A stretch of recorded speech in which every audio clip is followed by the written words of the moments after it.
अस्सलाम वालेकुम viewers, Irtika channel में आपको वेलकम करते हैं। आज की जो हम रेसिपी बनाने जा रहे हैं वो है हमारा यखनी पुलाव।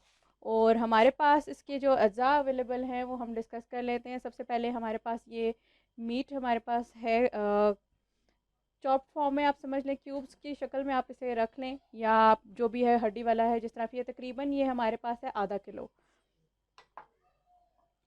इसी तरह से जो है आधा किलो चावल हमने भिगो के रखे हुए हैं, बिल्कुल साफ़ पानी में इसको 2-3 बार निकाल लें। इसके अलावा थोड़े से हमारे पास जो है ये आधा जो है प्याज कटा हुआ है यखनी बनाने के लिए। थोड़े से जो है गार्लिक क्लोव्स हमने रख लिए हैं छील के, थोड़ी सी अदरक और कुछ सब्ज़ मिर्चें हैं जो हम बाद में ऐड करेंगे। टमाटोज़ बाद में हम जो पुलाव बनाने के लिए रेडी करेंगे उसमें डालेंगे, बाकी अनियंस भी साथ में यूज़ करेंगे।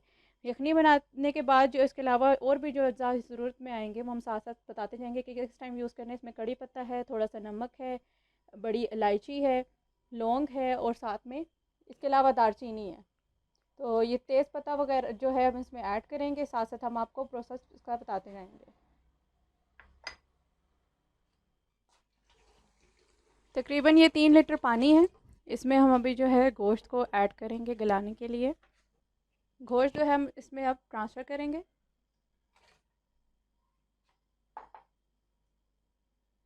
बाकी जो हमने इसमें तेज़ पत्ता, थोड़ा सा नमक, दालचीनी, थोड़े से लौंग इसमें शामिल करेंगे।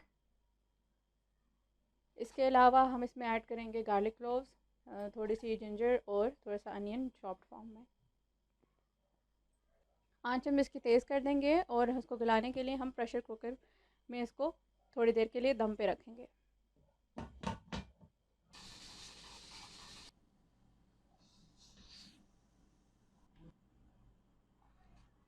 ये अब हमारा गोश्त बिल्कुल गल चुका है।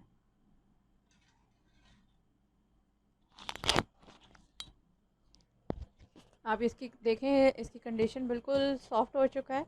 और अब इसमें से हम गोश्त को अलग कर लेंगे और यखनी को बिल्कुल अलग कर लेंगे। आप इसको चेक भी कर सकते हैं कि बिल्कुल नरम होनी चाहिए।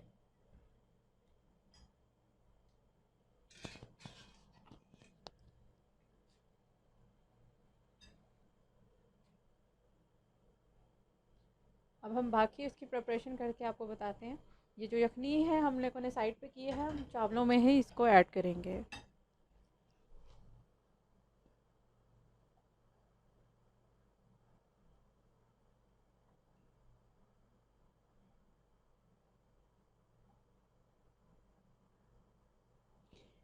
हमने ये तकरीबन 4 बड़े चम्मच जो हैं ऑयल के ऐड किए हैं। इसमें हम जो है चॉप्ड अनियन ऐड करेंगे और इसके साथ जो जिंजर है जुलियन कटिंग में वो हम इसमें थोड़ी सी ऐड कर लेंगे। प्याज को हम ब्राउन करने लगे हैं। अब प्याज देखें जो हमारा जो है वो डार्क ब्राउन हो गया, लेकिन इससे ज़्यादा ब्राउन नहीं करना है कि वो बिल्कुल इसका टेस्ट चेंज हो जाए। अब इसमें हम जो है गोश्त को ऐड करेंगे।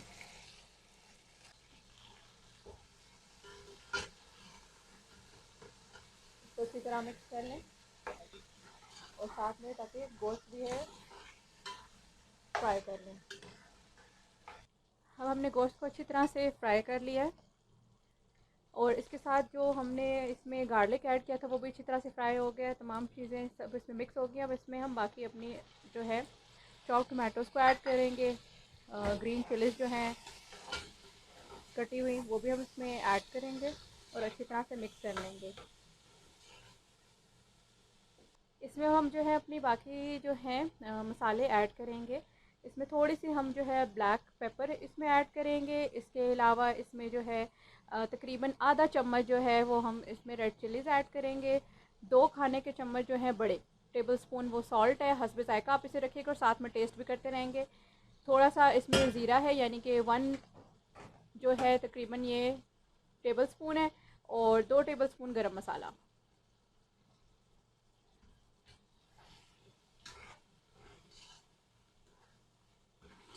अच्छी तरह से मसाले को हम जो है गोश्त के साथ मिक्स कर लेंगे। अब हमारे जो आप देखें गोश्त का कितना अच्छा रंग निकल आया है। इसमें अब हम जो है यखनी जो हमने साइड पे रखी थी उसको हम इसमें ऐड करेंगे आराम से।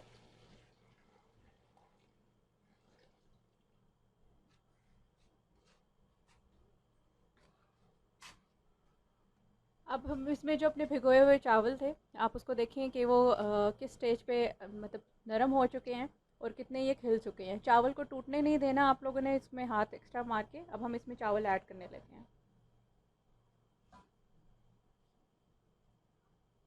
इसमें अब हम जो है सूखा धनिया ऐड करेंगे, और इसको हम बाद में इसलिए ऐड कर रहे हैं ताकि जो हमारे चावल हैं और जो उसका जो हम लोगों ने पानी या यखनी सी बनाई है वो ताकि ब्लैक ना हो।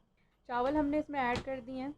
और हमेशा एक ये टिप है आप लोगों के लिए कि चावल की जो अंदर आप जब डाल लें तो उसके बाद तकरीबन 1 से 1.5 इंच का जो है ऊपर होना चाहिए पानी का लेवल। क्योंकि अगर आप ज़्यादा पानी लगा देंगे तो चावल आपके जो हैं बहुत ज़्यादा नरम हो जाएंगे, वो निखरे हुए नज़र नहीं आएंगे और वो बहुत ही सॉफ्ट हो जाएंगे एक्स्ट्रा। और चावल बहुत ज़्यादा जब इसमें आप ऐड कर लें तो हिलाएं नहीं चम्मच को, और हम इसको दम लगाएंगे थोड़ी देर के लिए।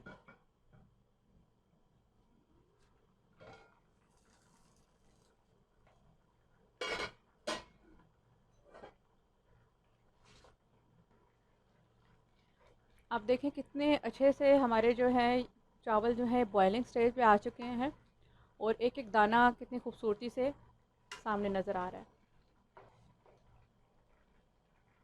ये देखें एक एक विजिबल है। तो पानी का बहुत इसमें मैटर करता है कि आप किस तरह से पानी कितना एक ऐड कर रहे हैं। अब आप देखेंगे पानी और चावल जो हैं यानी कि राइस दोनों का लेवल जो है इक्वल हो चुका है ऑलमोस्ट। हम चूल्हा जो है इसका यानी स्टोव को थोड़ा सा हम जो है आहिस्ता कर लेंगे ताकि हम इसको दम पे लगा सकें।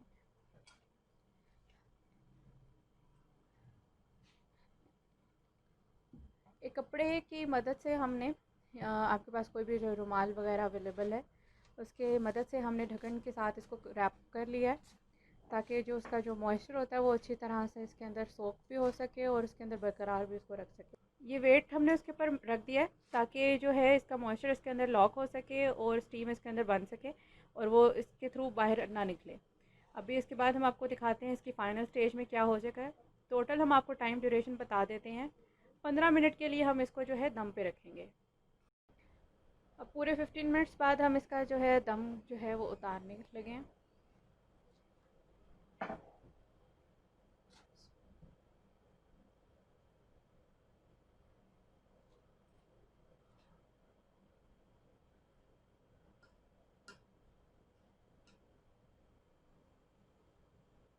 इसको हम ट्रांसफ़र करने लगे हैं अपनी डिश में।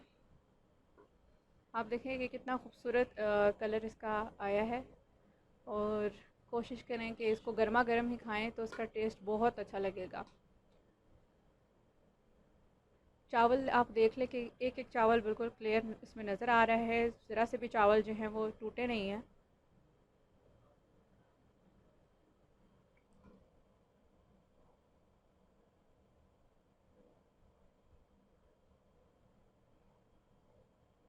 तो ये हमारा बीफ पुलाव तैयार है। उम्मीद है आपको ये ज़रूर पसंद आएगी रेसिपी। इसे ट्राई कीजिए और हमें अपना फ़ीडबैक देना ना भूलिएगा कि हम इसको किस तरह से और आपके लिए प्रेजेंट कर सकें।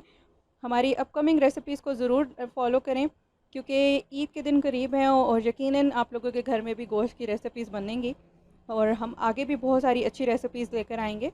और इसको काइंडली फॉलो करें, शेयर करें, और अपनी जो है कमेंट्स से हमें ज़रूर आगाह करें। Thank you.